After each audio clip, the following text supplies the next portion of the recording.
देश और संविधान के खिलाफ अन्याय पर रोक लगानी चाहिए। हमारे गृह मंत्री को इस्तीफा देना चाहिए। गृह मंत्री को इस्तीफा देना चाहिए। उनको इस्तीफा देना चाहिए। देना चाहिए। राज्य की सुरक्षा के प्रति मेहनत करनी करनी चाहिए। उनको इस्तीफा देना चाहिए। इस्तीफा देना चाहिए। इस्तीफा देना चाहिए। गृह मंत्री को इस्तीफा देना चाहिए। इस्तीफा देना चाहिए। इस्तीफा देना चाहिए। हमारे देशवासियों के बीच में भाई भाईचारा बनाए रखना चाहिए। देश में अन्याय पर रोक लगानी चाहिए।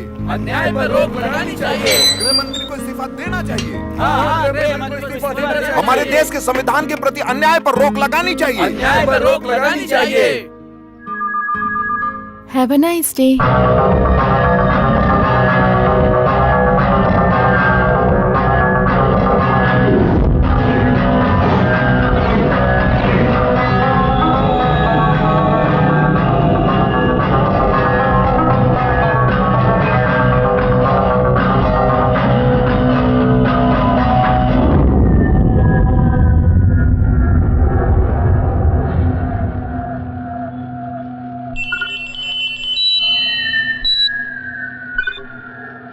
हाँ बोल।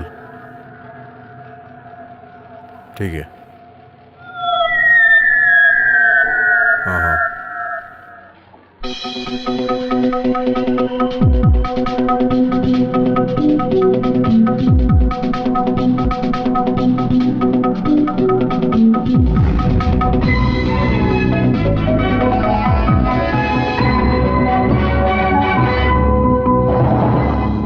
नमस्कार, बुलेटिन में आपका स्वागत है। मुंबई में किन किन जगहों पर बम ब्लास्ट होने वाला है, इसमें कौन कौन शामिल है और सुरक्षा बलों ने राज्य के बचाव के लिए क्या क्या एक्शन लिया है, इसके बारे में हमें अब तक जो खबर मिली है उसके बारे में हम आपको बताने जा रहे हैं। खबर मिली है कि पालघर में इस सिलसिले में कुछ लोगों को अरेस्ट किया गया है। सूचना है कि आतंकवादियों का लीडर पुलिस के हाथ चढ़ गया है। गृह मंत्री के लोगों का कहना है कि राज्य में फैल रही आतंकी गतिविधियों के खिलाफ उनकी पकड़ मजबूत होती जा रही है। गृह मंत्री का कहना है कि सभी आतंकवादी जल्द ही पकड़े जाएंगे।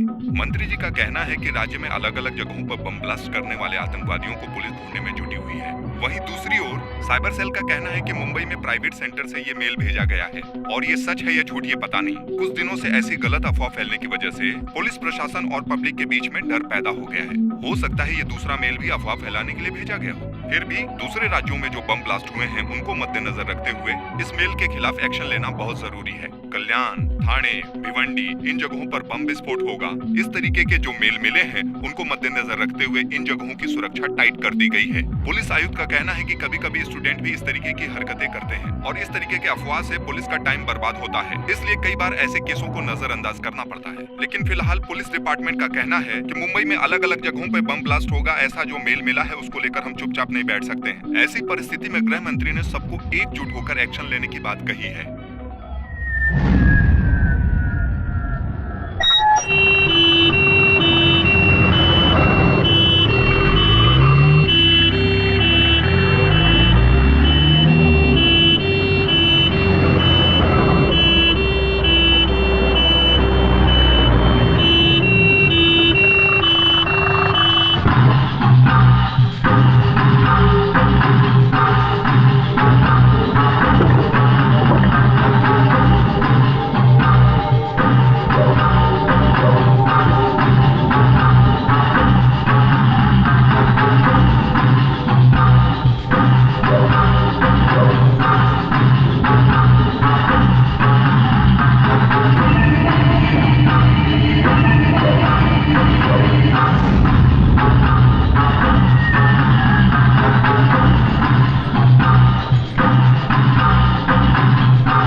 बोल रहा है? हाँ ठीक है, ठीक, हम पहुंच गए हैं। मैं बाद में बात करता हूँ, मैंने कहा ना बाद में बात करता हूँ। Okay okay. मुंबई में होने वाले बम विस्फोटों के बारे में आपको क्या जानकारी मिली है? जो मेल मिले हैं वो सही है या गलत? सर, विस्फोट के बारे में आपको जो खबर मिली है वो कहाँ से मिली है? इस केस की जो तहकीकात कर रहे हैं उनका नाम है मोहम्मद इकबाल, जो अपना काम बहुत अच्छे से कर रहे हैं। आप रिपोर्टर लोग भी बड़े अच्छे से काम कर रहे हैं। सर, पिछले कुछ दिनों से लोग डर के साए में जी रहे हैं और उनके साथ अन्याय भी हो रहा है। इसके पीछे आतंकवादियों का हाथ है। इसके बावजूद भी आप एक्शन क्यों नहीं ले रहे हैं? मैं कह रहा हूँ ना, इस केस की तहकीकात मोहम्मद इकबाल कर रहे हैं। इससे ज्यादा मैं कुछ नहीं कह सकता। राज्य के लोग जो डर के साए में जी रहे हैं, सब कुछ पुलिस के हाथों पे छोड़ करके सारे दल एक दूसरे पर आरोप लगा रहे हैं। हादसे को काबू करने के बजाय सब आपस में लड़ रहे हैं। इसके बावजूद भी आप अपने परिवार से मिलने बस करो मेरे पत्रकार भाइयों, जरा रास्ता भी तो छोड़ो। मंत्री जी की बीवी को यहाँ डिलीवरी के लिए एडमिट किया गया है। इस तरह की बातें करने के लिए हम बाद में समय निकालकर इंटरव्यू के लिए बुलाएंगे आपको। अभी आप लोग जाइए जाइए। सर आप चलिए सर, ना, आपने कोई जवाब नहीं दिया है। दोस्तों, मेरी बात सुनो। तुम किस चैनल की वजह से मुझे उकसा रहे हो? हाँ, कुछ दिनों में तुम्हारी उम्र भी बढ़ जाएगी। मैं भी एक इंसान हूँ, साथ में पति हूँ, वही फर्ज निभाने आया हूँ। शादी के 10 साल बाद आज मेरा एक बच्चा होने वाला है। इस समय पति और बाप का फर्ज निभाना मेरे लिए बहुत जरूरी है। जो अपने परिवार को चला सकता है वही इंसान देश को चला सकता है। सर, आप भी मंत्री बनने से पहले एक आम आदमी ही थे। घर परिवार के साथ आप देश की भी रक्षा करेंगे, लेकिन फिर भी मेरे लिए ये सब सवाल करना बहुत जरूरी है। एक इंसान का फर्ज वहाँ से शुरू होता है जहाँ से उसका परिवार, माँ बाप, बहन भाई, बीबी, बच्चे और उन सभी लोगों के लिए एक वक्त का खाना, थोड़े से प्यार, जरूरत पड़ने पर दवा, ये सब जो देता है वही एक जिम्मेदार इंसान होता है। उसके बिना मंच पे भाषण देना बस एक नाटक ही होता है। हाँ ठीक है, ठीक है। यहाँ डरने की जरूरत नहीं है। जो भी केस मोहम्मद इकबाल ने लिया है उसे पूरा किए बगैर कभी नहीं छोड़ता है। आप लोगों के लिए कोई नई खबर नहीं है। आप लोग अच्छी तरह जानते हैं कि हम हारेंगे नहीं। आप कोऑपरेट कीजिए। ये मेरे सवाल का जवाब नहीं है। अभी की स्थिति में आतंकवादियों पर रोक लगाने के लिए और लोगों के दिलों से डर निकालने के लिए आपने क्या किया है? सुनो, हमारा ये देश भगवान का देश है, गॉड्स ओन कंट्री। इसलिए यहाँ पर पहला सवाल जो होता है उसका जवाब देने के लिए अरे खुद साक्षात भगवान आते हैं।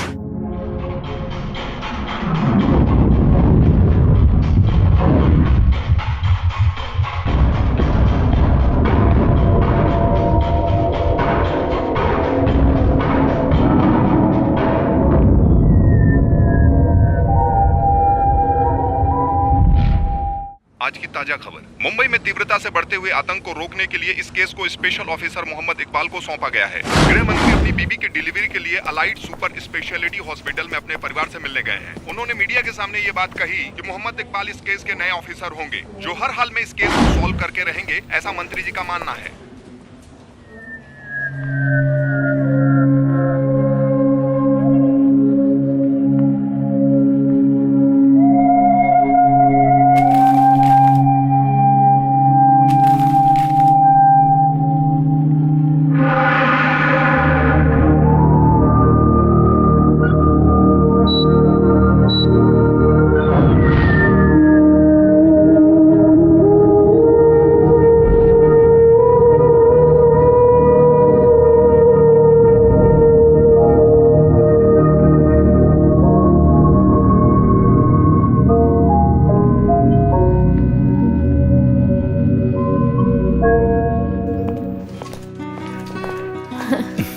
हाय अच्चू, कहाँ जा रहे हो पापा को लेकर? डॉक्टर अंकल से मिलने जा रही हूँ। क्यों, क्या हुआ?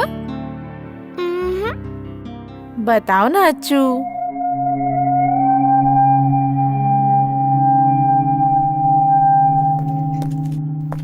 बताओ ना, कोई सरप्राइज है? नहीं बेटी, ये डॉक्टर अंकल को एक तोहफा देना चाहते हैं, है ना?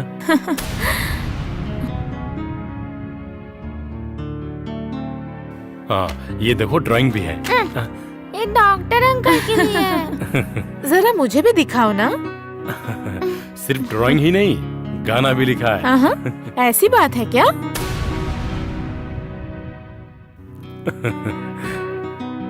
गाओ ना, जरा गाकर सुनाओ, मुझे भी तो सुनना है। बाद में सुनाऊंगी। थैंक्स दीदी। ठीक है।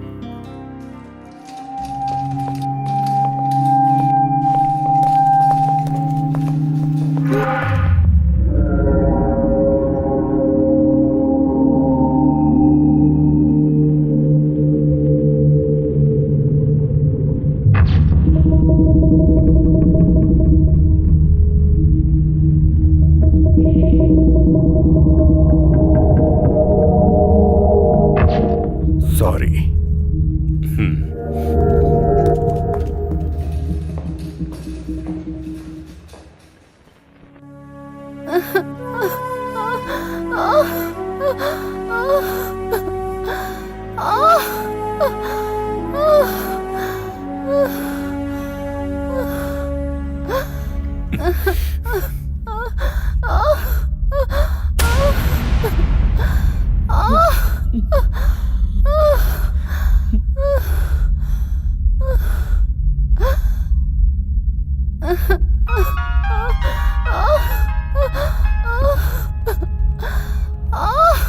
क्या हुआ डॉक्टर?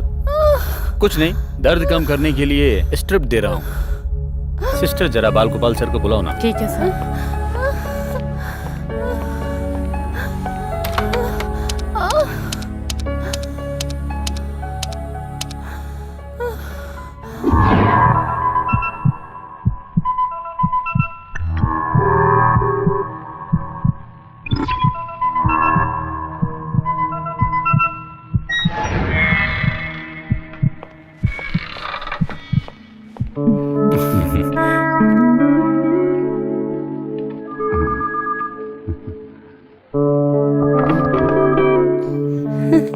अरे अच्छू, तुम? डॉक्टर अंकल से मिलना डॉक्टर है। अंकल अभी बिजी हैं। बेटी, हम रूम पर चलते हैं, डॉक्टर अंकल वहीं आ जाएंगे। कितना टाइम हो गया, अभी तक नहीं आए। तुम चिंता मत करो, वो आ जाएंगे।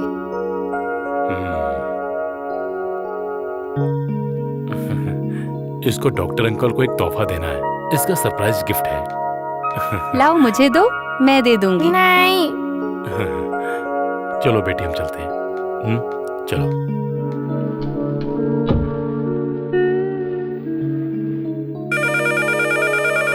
ये लड़की कौन अरे है? आप नहीं जानते, ये हमारे सर की बेटी है। वो हाँ। कॉलेज में प्रोफेसर थे। ओ, 4 महीने पहले उनका एक्सीडेंट हो गया था।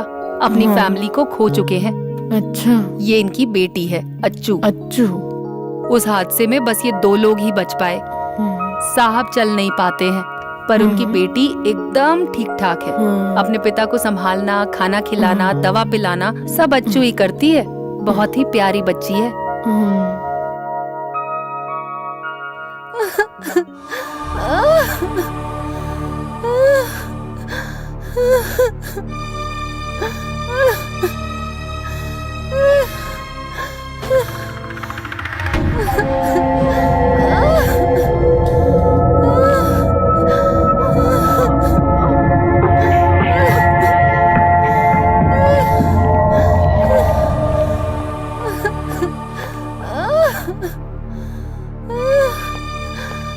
आप ही डॉक्टर साहब ये क्या कर रहे हो? एक इंसान इतना दर्द से तड़प रहा है और आप उसकी पल्स चेक कर रहे हो। उन्हें उठाओ जल्दी और लेबर रूम में ले जाओ। सर, ये एक मंत्री की बीवी है। डॉक्टर, ये तुम्हारे लिए नॉर्मल होगा, लेकिन हम लोगों के लिए पहली बार है। आप समझ गए ना?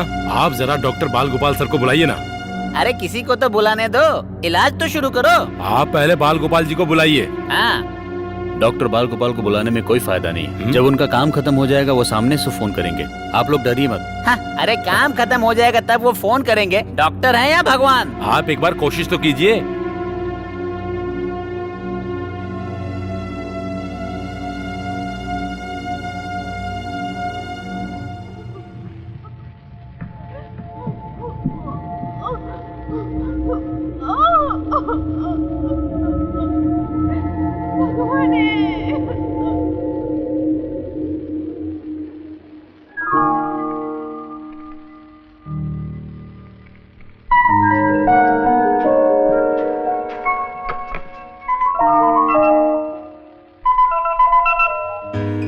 यस, डॉक्टर बाल गोपाल हियर। सर, मंत्री जी की बीवी को लेबर पेन हो रहा है। उनको लेबर वार्ड में शिफ्ट करने के लिए जिद कर बिना दर्द के कोई डिलीवरी हुई हो ऐसा कोई इतिहास नहीं है, चाहे वो मंत्री की बीवी हो या किसी और की। उस दर्द के पीछे एक सुख का अनुभव है, ये बात वो लोग नहीं जानते। थोड़ी देर वेट करो। Hold for the movement till you deliver. Hello, हाँ, ठीक है, आगे बताइए। इस दुनिया में उस माँ के दर्द को सम्मान देने में हम लोग आज भी पिछड़े हुए हैं, समझे? ध्यान बढ़ गया है क्या? और वैसे भी हमारे इस काम की कहाँ कदर होती है। चलो रखता हूँ। डॉक्टर, यस, मंत्री जी की बीवी को लेबर पेन शुरू हो गया है। अच्छा, तो और एक आदमी ज्यादा होने वाला है। ठीक है, 1000 वार्ड में एक लेबर रूम डालने का मेरा सपना है, लेकिन समय पर 1000 बच्चे, हजारों का रोना धोना, हजारों दिलों का बहलना, उस पल का सुख कैसा लगेगा? एक्सक्यूज मी, मैंने क्यों गायनेकोलॉजिकल स्पेशलिस्ट का कोर्स किया है ये तुम जानती हो ना? ये काम करने से जो मन को शांति मिलती है, वो शांति मुझे किसी और काम में नहीं मिलती है। एक नवजात बच्चा मेरे हाथों से भगवान के रूप में जन्म लेता है। उन्हें लाने के लिए कहो और सभी को लाने के लिए कहो। Okay doctor. सर से बात हो गई, लेबर रूम में ले जाने के लिए कहा है। चलिए, क्विक फास्ट।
अब क्या करूं?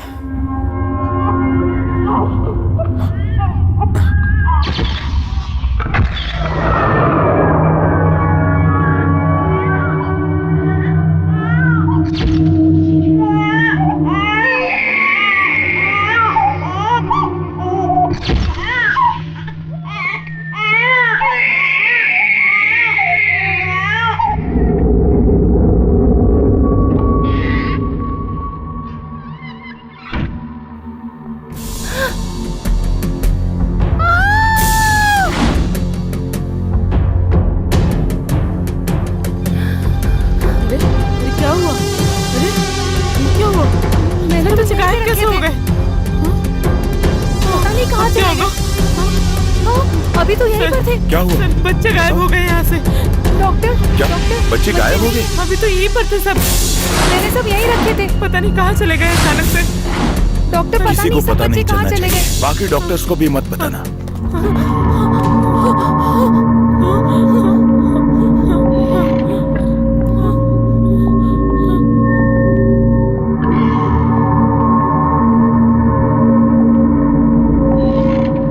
ठीक है।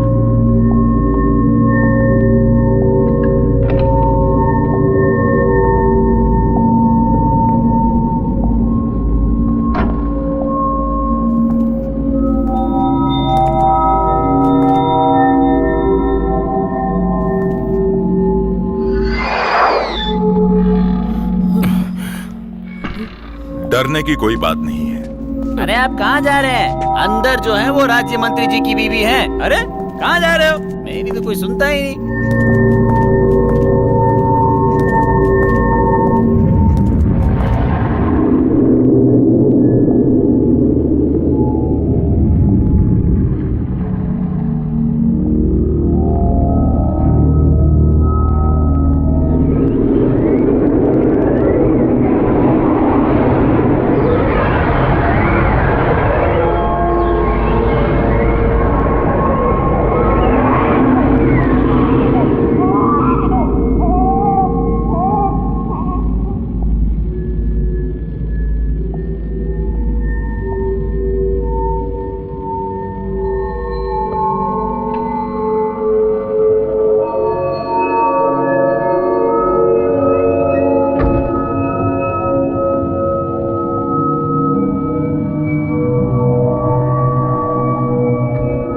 कौन है वहां?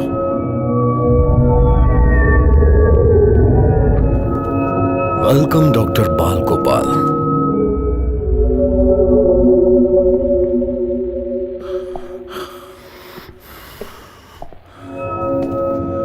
कौन हो तुम और यहाँ क्या कर रहे हो? यही सवाल तो इस राज्य के लोग कई सालों से मुझसे पूछ रहे हैं। आप इन्हीं बच्चों को ढूंढते हुए आए ना?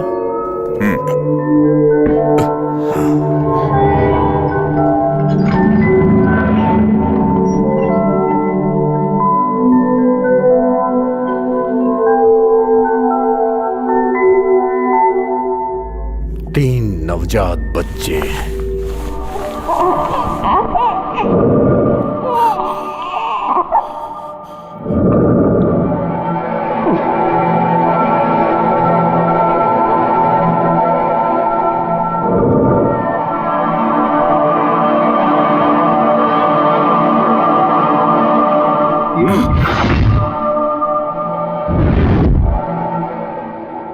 आखिर ये क्या पागलपन है? अगर एक भी कदम आगे बढ़ा है ना तो इन्हें उड़ा दूंगा।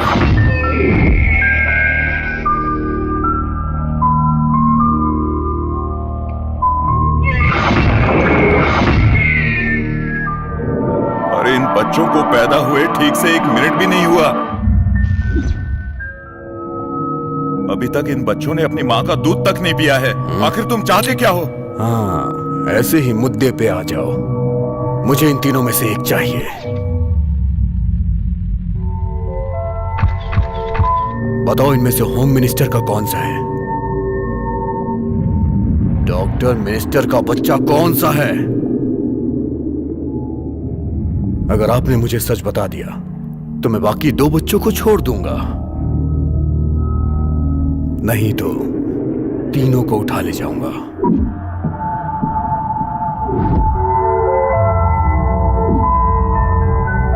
ए बाल गोपाल, इतना टेंशन में क्यों है? बताओ ना, मिनिस्टर का बच्चा कौन सा है?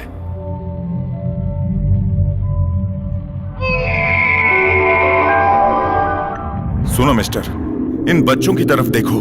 इन्होंने आपका क्या बिगाड़ा है? इस सवाल से कोई फायदा नहीं होने वाला, और यह बात तुम अच्छे से जानते हो। तुमने पहचान लिया तो ठीक है, नहीं तो तुम जाओ यहां से। आप कौन हैं और आप क्या चाहते हैं? आपके गुस्से की वजह क्या है? देखिए, ये अभी अभी पैदा हुए हैं, माँ से मिल नहीं पाए और ठीक से रोए भी नहीं है। इन्होंने क्या बिगाड़ा है? आखिर आपका मकसद क्या है ये तो मैं नहीं जानता, लेकिन इसका अंजाम बुरा होगा। वेरी गुड डॉक्टर, बातें अच्छी कर लेते हो। अभी आपको डाउट है ना कि मैं कौन हूं, कहां से आया हूं?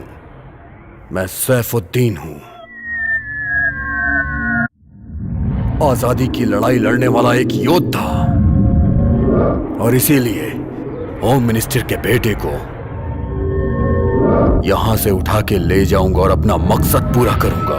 इसलिए डॉक्टर, मेरे सवाल का जवाब दे दे, उसी में तुम्हारा फायदा है। इनमें से होम मिनिस्टर का कौन सा है, बताओ ना।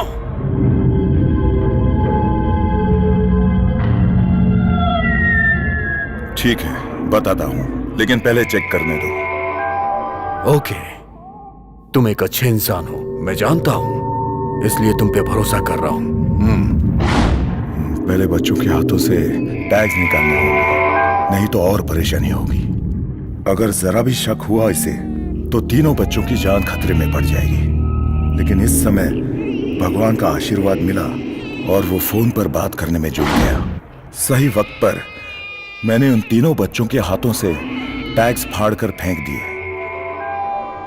कोई अंदर आए तो उसे गोली मार देना। हाँ हाँ, ठीक है ठीक है ठीक है, खुदा हाफिज। ये है ये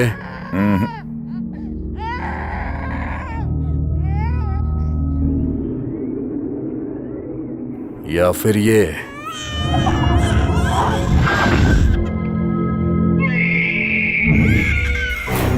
इनको पैदा हुए 1 मिनट भी नहीं हुआ है। मैं इन्हें पहचान नहीं पा रहा हूं, बट आई विल ट्राई। लेकिन उससे पहले मेरा एक सवाल है, इन बच्चों ने और गृह मंत्री ने आपका क्या बिगाड़ा है? It's a war. ज्यादा सवाल मत कर। कहते हैं ना, जंग में सब जायज होता है। मुझे अपना मकसद पूरा करना है। अभी भी तेरे पास टाइम है डॉक्टर, बता दे नहीं तो मार दूंगा। जल्दी से बता, इनमें से कौन है वो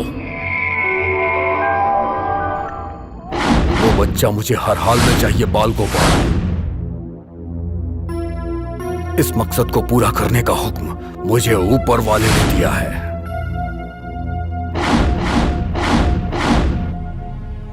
क्या ऊपर वाला यही चाहता है कि ये तीनों बच्चे मर जाएं? जरा इन बच्चों की तरफ देखो, यही भगवान की माया है। एक बात गौर से सुन लो, इन तीनों मासूम बच्चों का इस्तेमाल करके तुम सारा इल्जाम ऊपर वाले पर मत डालो। नहीं, अपनी बकवास बंद कर। तुम लोगों को पैसे चाहिए ना? पैसा पैसा पैसा किसको चाहिए? तुझे और तेरे पूरे राज्य को खरीद सकता हूं, इतना पैसा है मेरे पास। पुलिस कस्टडी में हमारा मेडिकल प्रोफेसर है, उसे हमें वापस छुड़ाना है। इसलिए तू अपनी फालतू की बकवास बंद कर और बता, इनमें से मिनिस्टर का बच्चा कौन सा है। और नहीं बताना है तो जा यहां से। और तू क्या सोचता है कि तेरी बातों से मैं अपना मकसद बदल दूंगा? ये मैं जानता हूं, लेकिन इन बच्चों को बचाए रखने के लिए इन्हें एक दवा देना बहुत जरूरी है। और अगर इनकी जान बचानी है तो मेरा बाहर जाना बहुत जरूरी है, वरना ये मर जाएंगे। तो मरने देना। जब ये मरने ही वाले हैं तो इनकी जिंदगी क्यों बचाना चाहता है? डॉक्टर, ये बता दे कि इसमें से मिनिस्टर का बच्चा कौन सा है। उसके बाद तू 2 बच्चों को आराम से लेके चला जा। नहीं तो तुम्हारी जरूरत पूरी करने के लिए बच्चों का जिंदा रहना जरूरी है। अगर इन्हें कुछ हो गया तो बाहर सभी लोग भड़क जाएंगे। मैं आपकी मदद करूंगा, लेकिन इसके लिए मुझे बाहर जाना जरूरी है। इजाजत दीजिए प्लीज।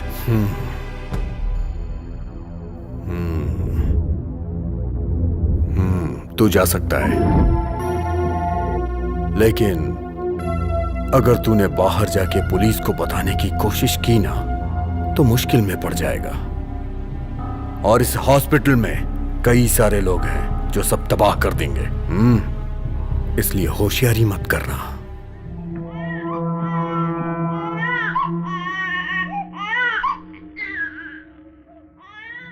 हे, अगर तू यहां लौट के नहीं आए तो फिर दोबारा लौट के यहां तुझे आना ही नहीं पड़ेगा। इस हॉस्पिटल के अंदर ही सब दफन होके रह जाएंगे। तेरे पास सिर्फ 15 मिनट है। अगर तूने होशियारी की तो समझ लेना।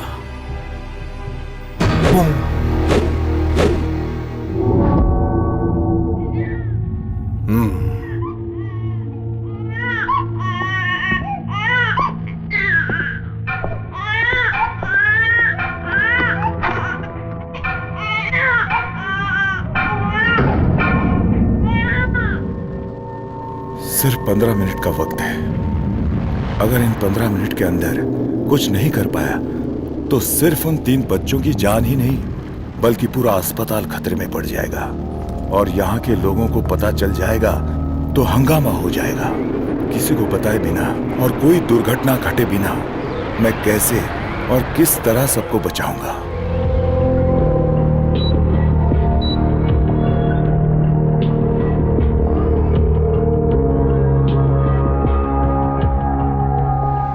ये सब क्या है डॉक्टर? मंत्री जी की बीबी को आपने 1 घंटे से अंदर ही छोड़ दिया है, उनकी कोई खबर तक नहीं है और आप घूम रहे हो?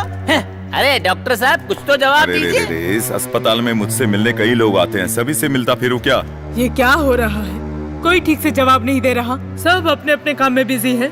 मेरे बेटे की स्थिति और उसके पोस्ट के हिसाब से हम किसी बड़े हॉस्पिटल में जा सकते थे, पर सिर्फ आपकी वजह से हम लोग यहाँ पर आए हैं। माँ जी आपके बेटे को कुछ नहीं होगा, आपके बेटे का सही इलाज चल रहा है। मैं बोल रहा हूँ ना, चिंता मत कीजिए। ओके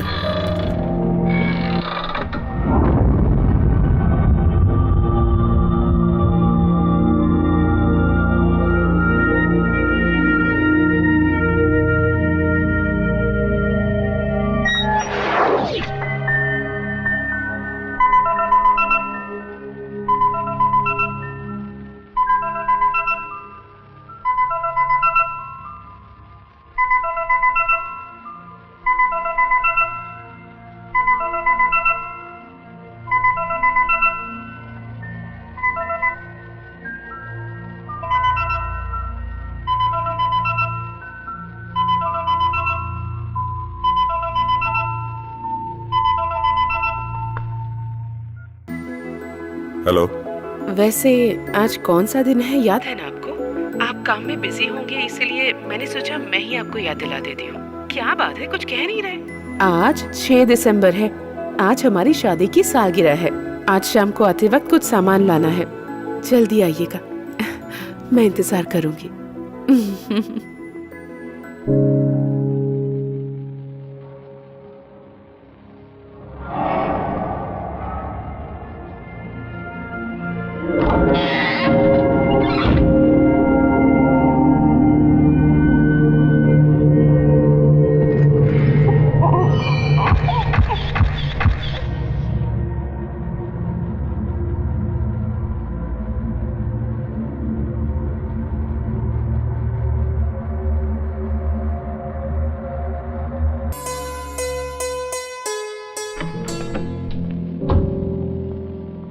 सर, इसे लपेटने के लिए कुछ लेकर आओ। Okay doctor.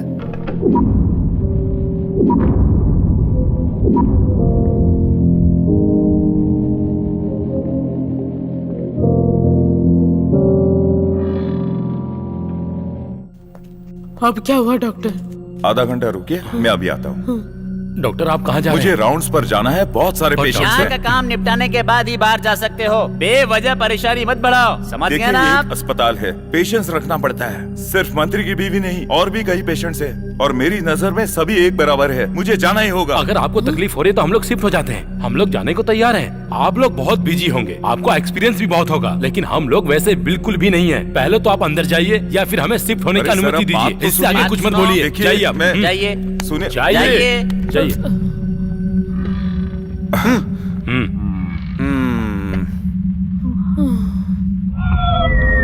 बेबीज, अब सिर्फ 5 मिनट बाकी हैं। सिर्फ मैं ही नहीं, इस हॉस्पिटल में तुम लोग, तुम्हारे माँ बाप, सारे डॉक्टर्स सब एक साथ ऊपर जाने वाले हैं। मुझे तो मेरी जन्नत नजर आ रही है और मैं धीरे धीरे करके उसके करीब पहुंच रहा हूं और मैं जानता हूं कि डॉक्टर आएगा।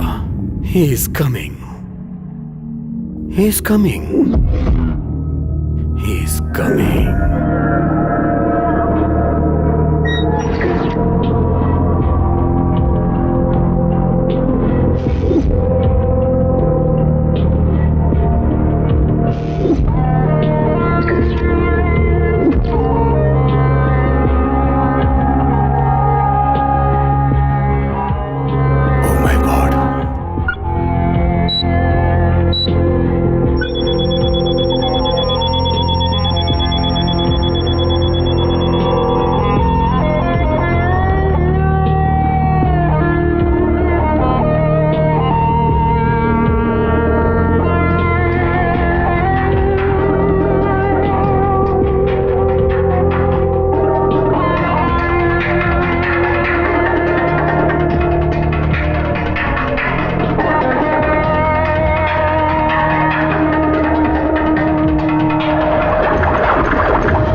Hello hello.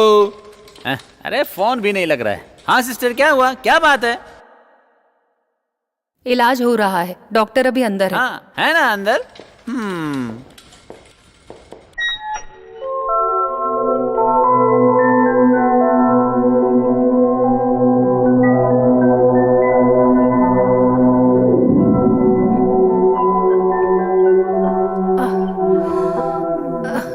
दीदी दीदी बहुत देर हो चुकी है, डॉक्टर अंकल कहाँ हैं?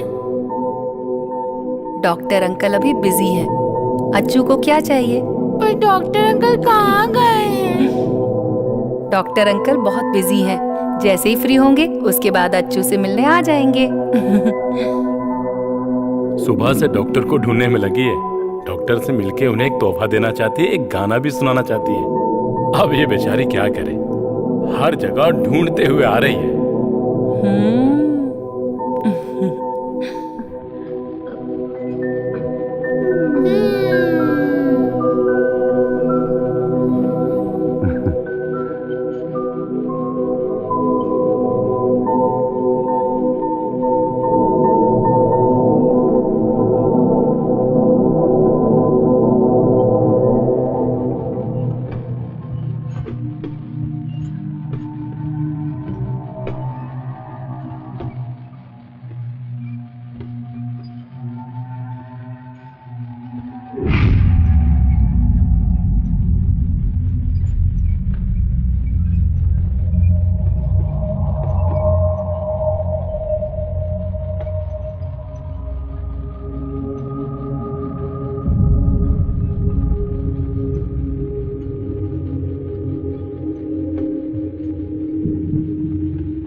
अरे डॉक्टर अंकल।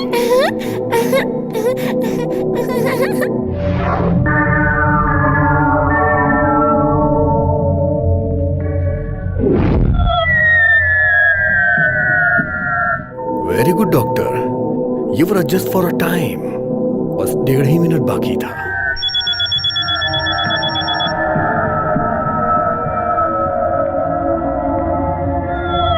Doctor uncle.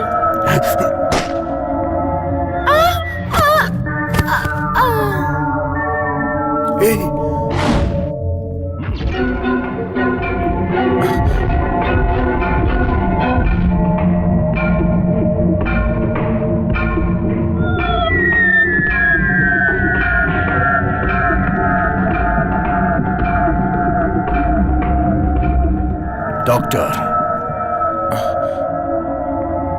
मौत हमारा पीछा कर रही है। मैं अपना काम कर रहा हूं, तुम अपना करो।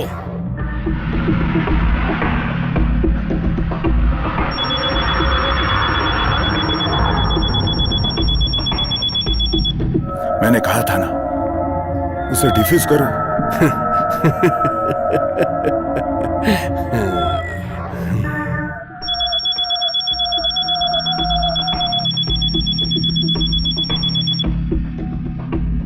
सैफुद्दीन, उसे डिफ्यूज करो।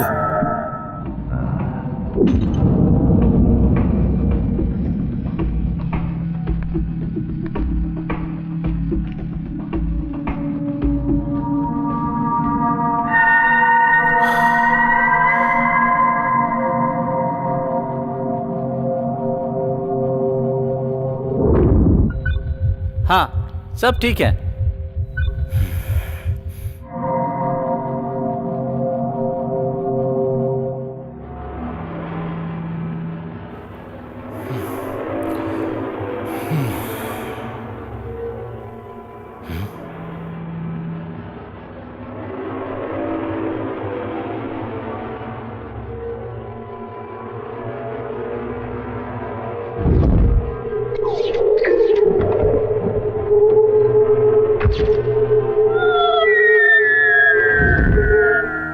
आवाज मत करना, पूरे हॉस्पिटल को हमारे आदमियों ने घेर रखा है। चालाकी बिल्कुल भी मत करना।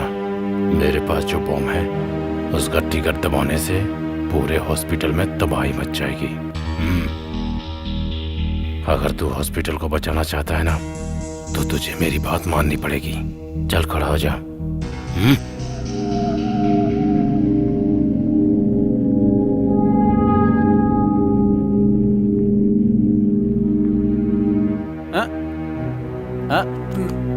कहाँ जा रहे हैं आप?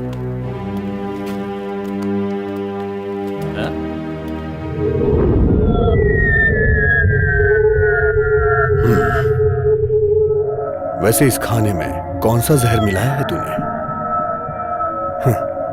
खाने में जहर मिला के मुझे खत्म करने की सोच रहा है तू? हाँ? अब तक मेरे आदमियों ने होम मिनिस्टर को अगवा कर लिया होगा।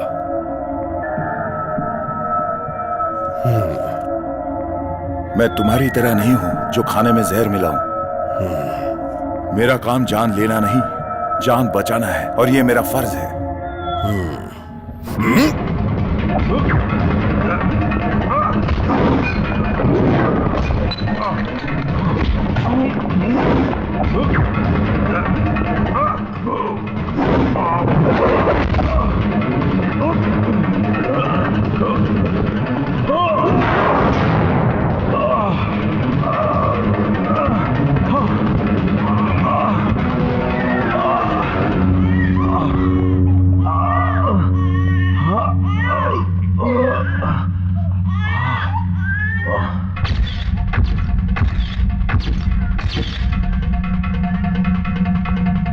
डॉक्टर, मेरी बात सुनो। बच्चों को आईसीयू में शिफ्ट करो। Okay doctor. हे ईश्वर, ये क्या है? मध्य रात को डराकर लोगों में डर पैदा करने के लिए आज मुंबई में जो होने वाला था, 5 जगहों पर बम स्फोट, उसके बारे में थोड़ा सा डाउट है। परेशानियां बढ़ती जा रही हैं। प्रिया सब कुछ जानती है और ऊपर से वो मीडिया में काम कर रही है। वो कुछ ना कुछ इसका उपाय निकालेगी। इस खबर को बहुत होशियारी से किसी को बताए बिना किसी अच्छे काबिल ऑफिसर तक पहुंचाया जाएगा तो इस दुर्घटना से इस शहर को हम बचा सकते हैं। ये तो अच्छी बात है कि वो ऑफिसर मोहम्मद इकबाल को जानती है और इस वजह से सैफुद्दीन का कंप्यूटर इस्तेमाल करके इस खबर को मैंने उन तक पहुंचाया था।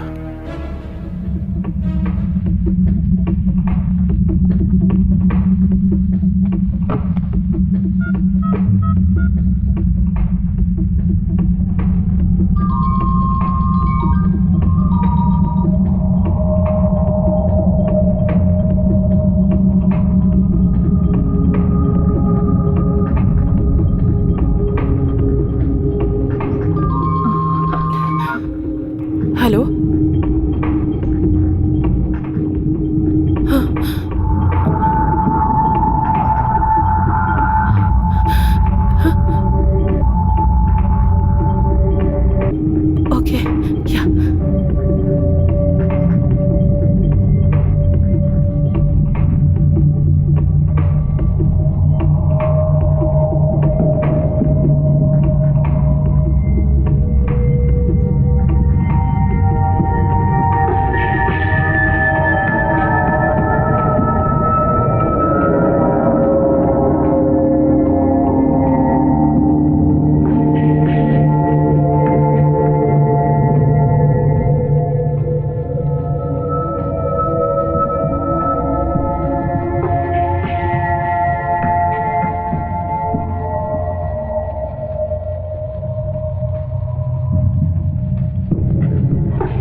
मंत्री का बच्चा तेरे पास तो है ना? उस बच्चे को लेकर तू ऊपर आ जा।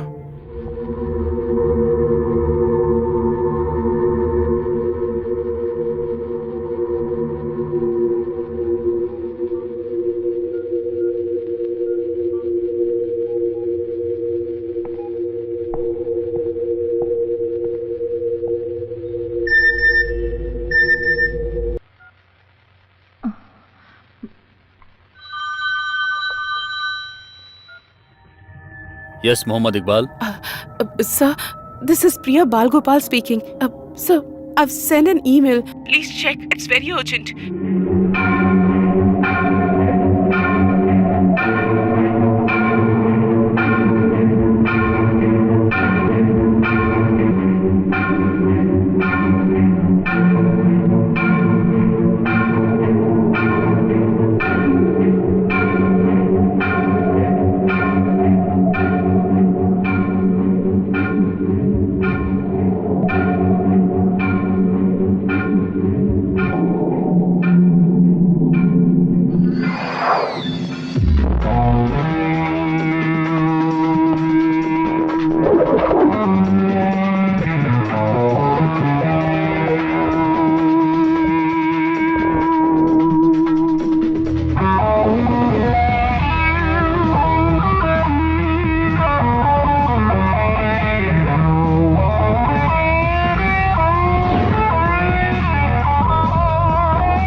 सर, बच्चों को वार्ड में ले जाकर रखना है क्या? हाँ, और उनके पेरेंट्स को खबर कर देना। सर, ये बच्चे किसके हैं ये पहचानना मुश्किल होगा क्योंकि उन पर टैग नहीं है sir. Okay okay okay okay. Scan photo दे दो जल्दी।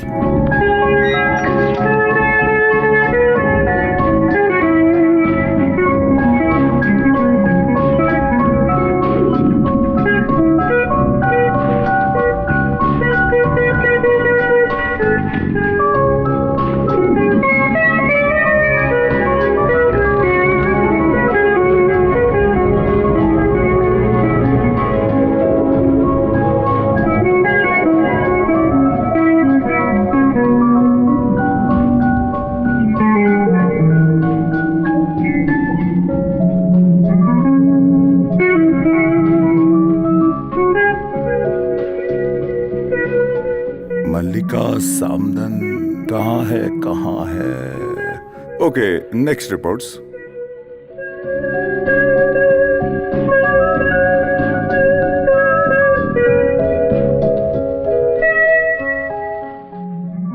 Sophia, wife of Zachariah Thomas, स्त्रीलिंग है।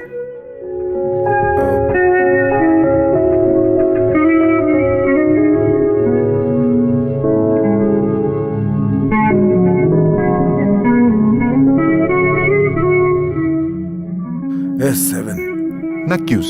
ये भी स्त्रीलिंग है। सर सुनिए ना सर, ये दोनों स्त्रीलिंग हैं, हम इन्हें कैसे पहचानेंगे? अगर डीएनए टेस्ट करेंगे तो कम से कम 2 दिन लग जाएंगे। छह।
सिस्टर, दिनेश को बुलाओ, जाओ जल्दी करो।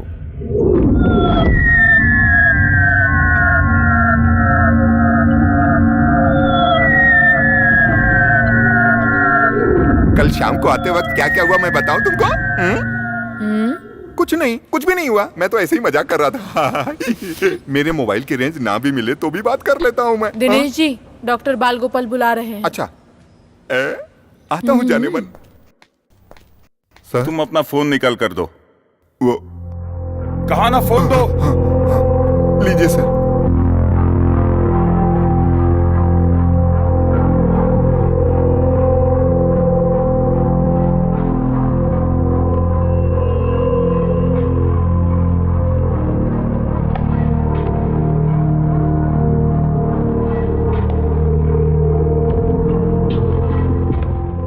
सर वो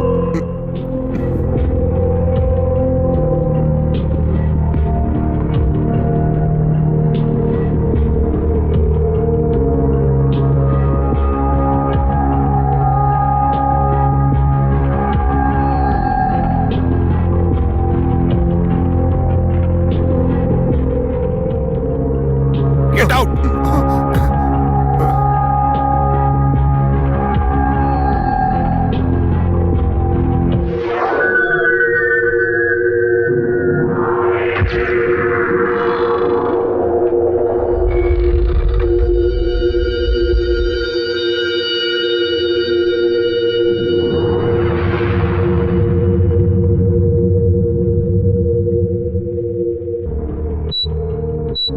सिस्टर, दोनों बच्चों को यहां लेकर आओ।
यस, यही साखरिया थॉमस की बच्ची है। Okay okay doctor.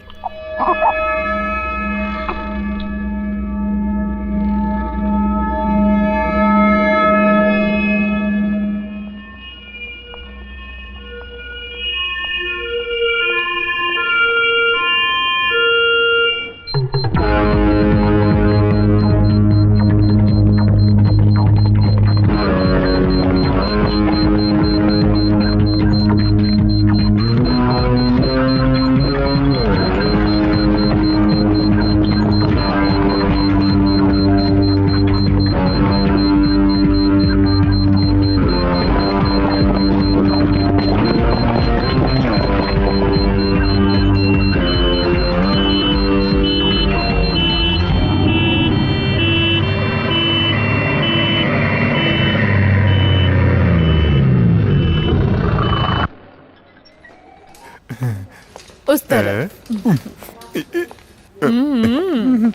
इधर छुप जाता हूँ।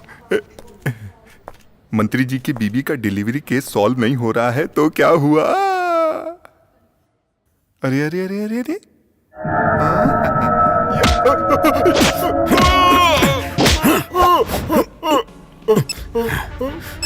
Don't shout.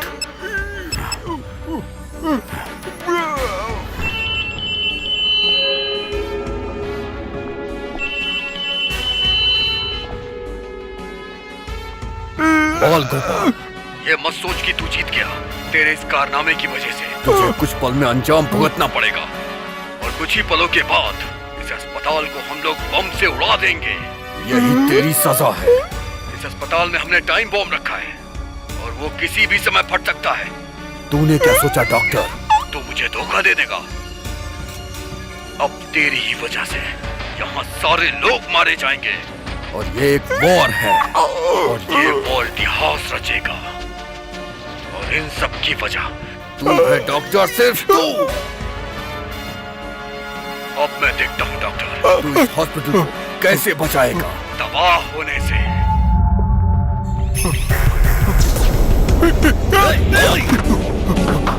डॉक्टर साहब!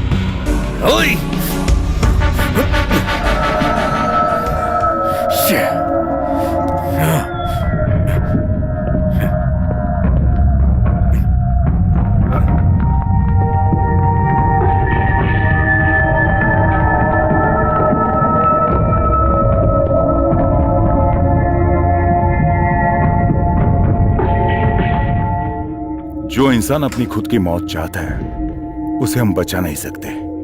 हम उससे बात करके ही काबू में ले सकते हैं। बम का पता लगाने में या बम के बारे में बताने में अगर ये पीछे हट गया तो कई लोगों की जान खतरे में पड़ सकती है।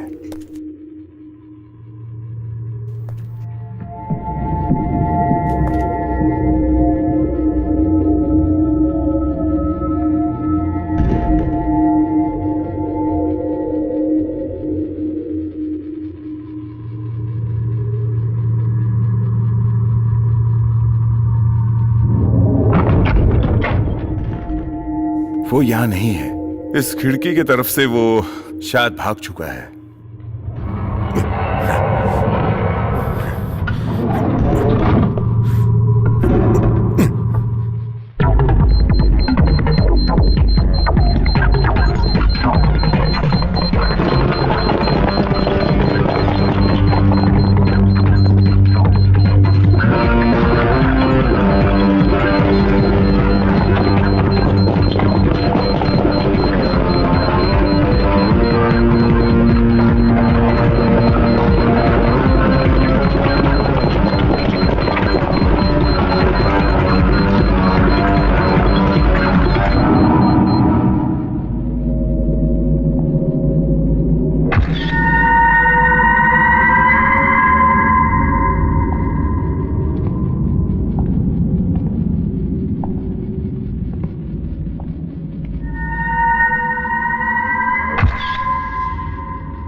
नसीब से उसका फोन मेरे हाथों लग गया।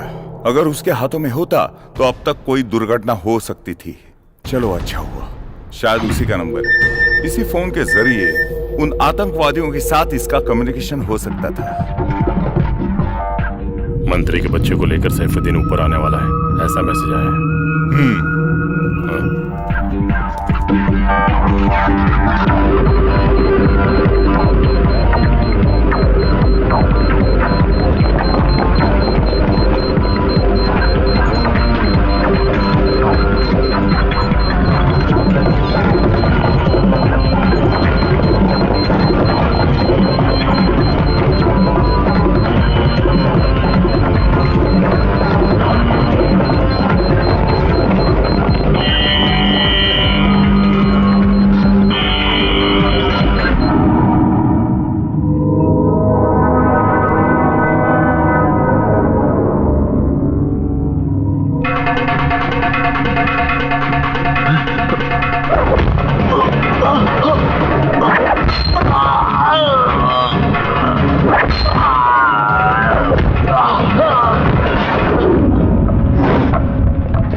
हमको इतना ही मांगता है, सिर्फ एक फोन कॉल।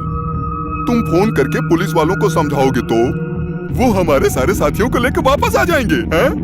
इतना तो करोगे ना, नहीं तो तुम दोनों यही जान से मारे जाओगे। ये नहीं हो सकता, मेरी जान ही क्यों ना चली जाए, लेकिन मैं ऐसा नहीं करूंगा। ए मिस्टर, मुझे मेरी जान से ज्यादा मेरा देश प्यारा है। बहुत बढ़िया। तुम्हारा ये लेक्चर मुझको नहीं चाहिए। बहुत सालों के बाद तुम्हारा एक बच्चा हुआ है ना, वो बच्चा मेरे आदमी लोगों के पास है। इतना काफी नहीं है? उसके जरिए हम अपने मकसद में कामयाब होंगे, तब तुमको पता चलेगा। अगर बच्चा चाहते हो तो हमारे साथ मिलकर हमारी मदद करनी ही पड़ेगी। तभी तुम लोगों को बचा पाओगे, नहीं तो तेरे बच्चे को मार दूंगा। मैं तुझे सोचने के लिए कुछ वक्त देता हूं, आराम से सोच के मुझको बताना, बच्चा चाहिए कि नहीं। तू जानता है तू किससे बात कर रहा है?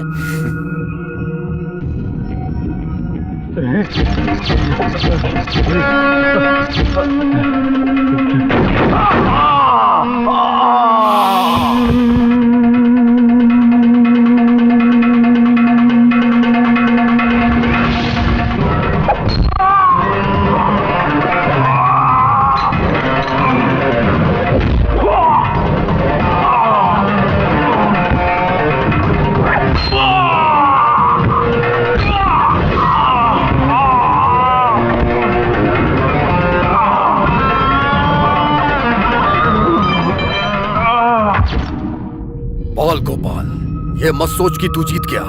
तेरे इस कारनामे की वजह से तुझे कुछ पल में अंजाम भुगतना पड़ेगा, और कुछ ही पलों के बाद इस अस्पताल को हम लोग बम से उड़ा देंगे। यही तेरी सजा है।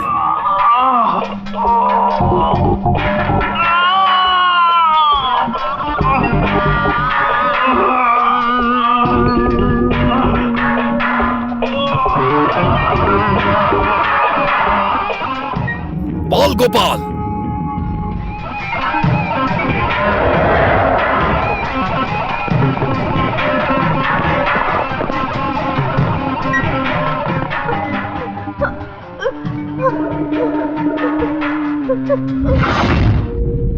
मैंने तुझसे कहा था ना, ये युद्ध है, ये इतनी आसानी से नहीं खत्म होगा। कैसे योद्धा हो तुम? कुछ देर पहले तुमने एक बच्ची को मारा और अब दूसरी बच्ची को भी मारना चाहते हो, इसे योद्धा कहते हैं।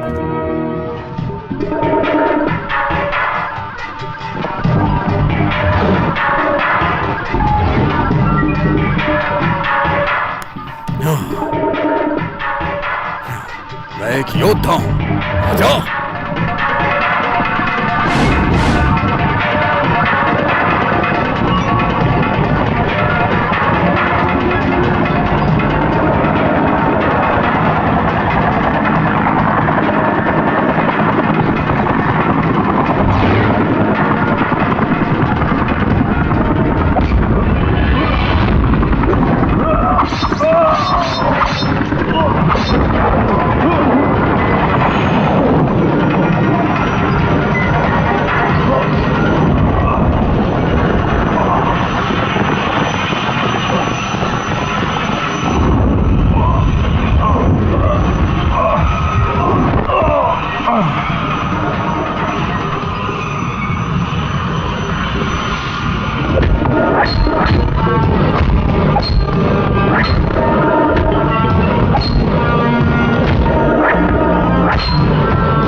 डॉक्टर, आज आपने जो किया है ये कोई मामूली काम नहीं है। इन्होंने और भी कई जगहों पे बम रखे थे।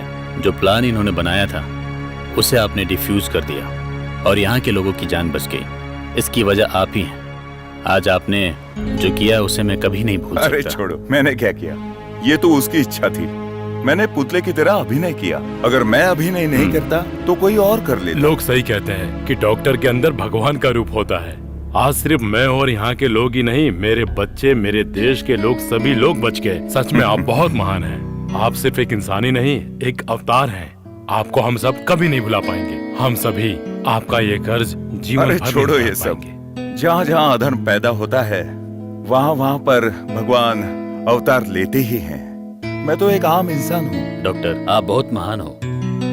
आपका ये डॉक्टर शब्द आपको और भी महान करता है। इस साल का वीरता का अवार्ड हम आपको ही देने वाले ये सब मुझे बिल्कुल नहीं चाहिए, लेकिन मेरी एक ख्वाहिश है, यहाँ पर जो भी हुआ इसका पूरा श्रेय इकबाल को ही जाता है। अरे क्रेडिट देना है तो इकबाल को दो। देखा जाए तो सभी काम मैंने नहीं किए, कुछ उसने भी किए।